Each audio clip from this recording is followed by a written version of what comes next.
Welcome to Shorty's SuperCoach. What's going on, guys? Got a bit of a different video, just to sort of break things up from the previews I've been doing. So we're going to take a look at 4 players I've got that I can take their average from less than 70 to 3 figures over 100. Now, I know I'm cheating a little bit. I've got a couple of blokes who have just been injured, superstars of the game, but it was pretty hard to build that list. And there are a couple of guys I definitely want to talk about who are genuine breakout contenders, which I'll touch on in a moment. But yeah, thanks for all the support over the last few weeks. We've been back into it.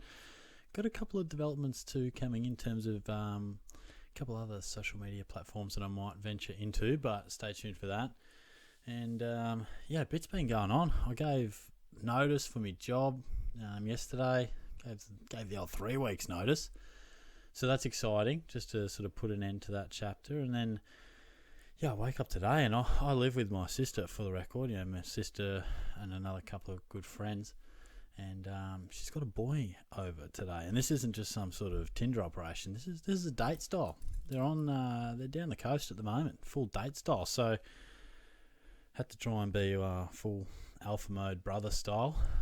Hit him with a pretty firm handshake and just chatted to the bloke. But naturally, I was in the gym when he came over. And was going to do cardio, but of course that quickly changed to 20 minutes of biceps continuously. So I was looking relatively huge, and hopefully that was intimidating for that young man. But no, I must admit he seemed like a nice fella. So I'll be interested to get the debrief on it all tonight. But yeah, feel free to give me tips on how to intimidate your good friends' partners, because might try that. Might just have a bit of fun with it, but it's always, he does seem like a nice guy, but it's always like that random, unique situation. It would have been intimidating for him, I reckon. Like, he just rocks up thinking he'd just go on a nice date with this lady he met on a cruise or whatever, and then boom, her brother's there. You don't have to meet the brother too many times first up, so that would have been a little rattling, I'd imagine. But yeah, and I feel like something else happened. I went down to Torquay today. Been going to this sandwich joint like religiously. Really love it. Probably been there like 5-6 times in maybe 3 weeks, like particularly over Christmas and that. And they're really cool in there, but they're busy. They get heaps of people. But today I walked in there and I was like, "Hey mate, what's going on?" And he just went, "Bang, what's going on, mate? Shall I get you the Bells Beach with no tomato, add red onion?" I was like, "Oh, old mate knows the order. Respect this." So that was cool.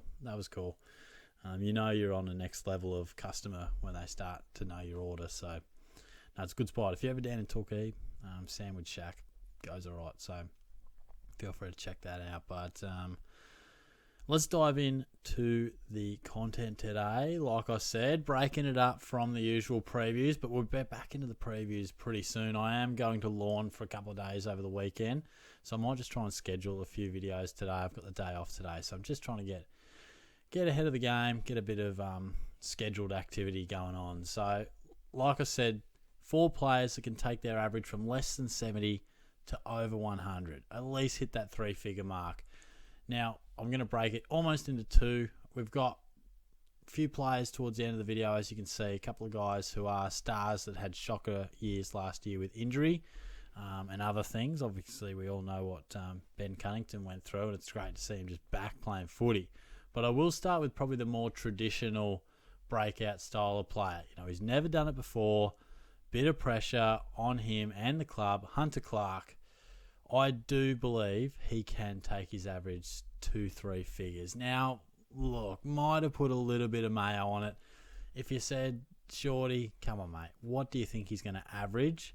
So much has to happen until I can actually make a genuine assessment on that.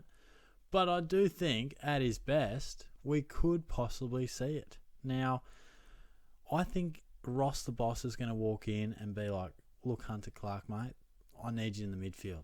I need you to be the player we drafted you for. None of this half-back flank stuff. I need you to be the superstar we know you can be."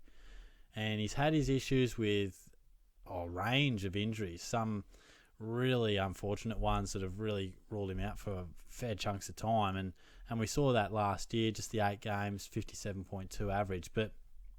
And he's never really come on. I mean, we've seen him play good footy at times, but we've never really seen him show his stuff. I mean, that 81 was like the best in 2020, and that was more of a half-back role. So this one is completely on the position he gets at the Saints. I do feel like their midfield needs something. They need something else as a team.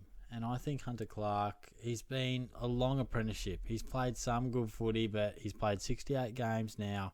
It's time to take responsibility, and you need to go in there.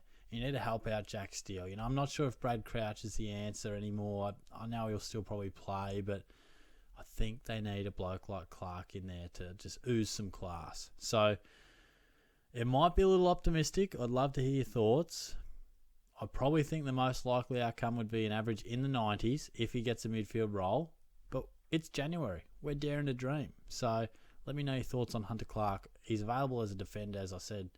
Very, very doubtful at this point that he'll be popular right here, right now. But track his pre-season. He's a bit of a smoky. Now, Jacob Hopper, change of club. He'll be looking for a real change of fortunes. Last year wasn't his year. 7 games, average of 67. But he has averaged close to 100 on a couple of occasions. 2021 and even back in 2019. Real clearance king, as you'll be able to see by these averages throughout his career. At his best, you know, he's a 6 clearances per game sort of player. Plenty of tackles in there as well. And I do think he'll get that opportunity to do that at the Tigers. Now, Taranto I've really pumped up in another video. Haven't really spoken about Hopper too much, but you got to consider him. I mean, is he around 300 or something like that? Yeah, 330. So he just has to be considered, because if he can get that real inside mid role at the Tigers, then anything's possible. I mean, probably gives us confidence that we know an average in the 90s is pretty easy to do for him if he gets that role. He fell out of favour last year, probably due to injuries. And there's a lot of midfielders at the Giants. And he came back but was never quite the same player.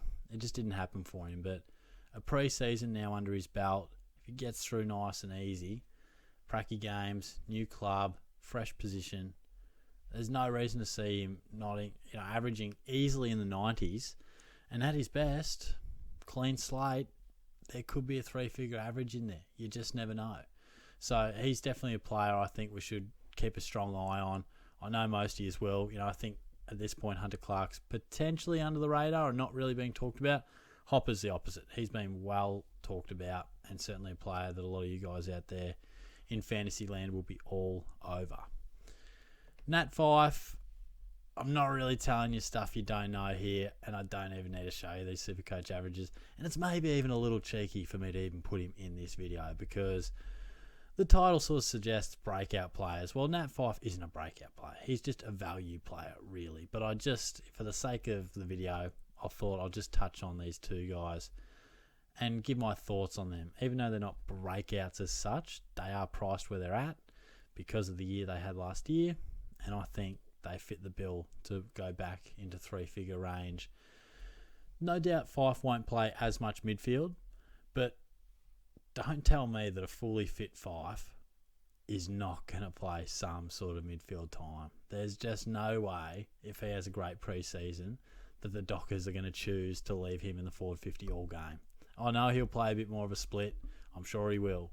But he has to be in that midfield. And I mean, Will Brodie was great last year, but you prefer Fyfe, a fully fit Fyfe. I'm sorry, Will. You just would. So it is Caleb Sarong and Andy Brayshaw's midfield these days. They are the drivers in there, the next generation, but Fyfe still has a massive role to play, particularly because the Dockers are looking to win the flag. You know, they're not here to fuck spiders. They want to win this thing.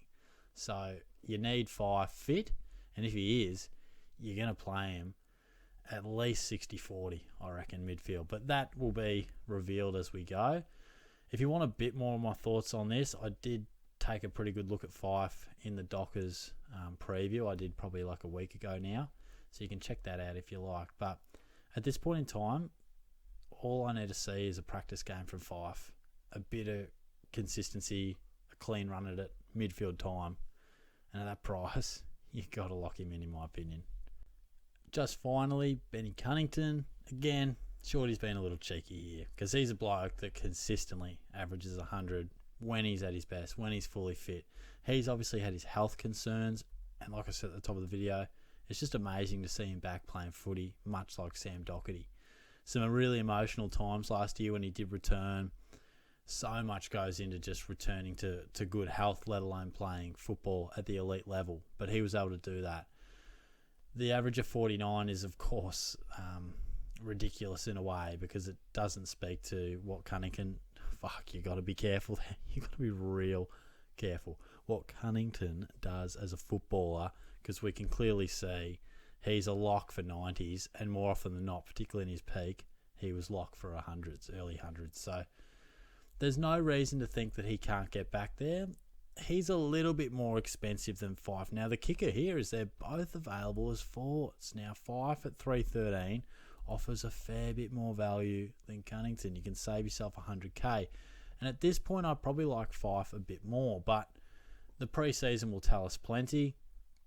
I think if both those guys are playing midfield, you got to have them in the team. I mean, North are up and coming. They're going to give a lot of opportunities to some young guys, but you still need an experienced head, a veteran body.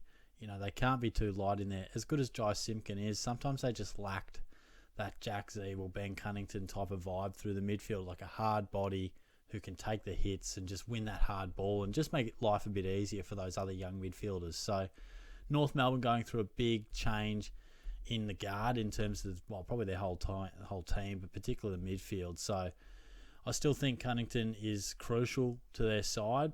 He's just got to stay nice and healthy and get that fitness back, and he'll be a lock for most of our teams, I'd imagine. So keep an eye on him. I think he's been well touched on throughout most articles and early SuperCoach talk, but I did just want to chuck him in there as well. So that's about all. If you think I've missed someone, or even if you've got a breakout contender that's going to go from an average of 66 to maybe 90 plus, maybe you can talk about that to me as well and chuck it in the comments. But probably by the time you listen to this, might be down the Great Ocean Road getting stuck in a bit of lawn action. But have a good weekend, guys. Enjoy the rest of the week. I might do a couple more videos today and watch a bit of the cricket and the tennis as we go. So stay safe. Chat to you soon. Cheers.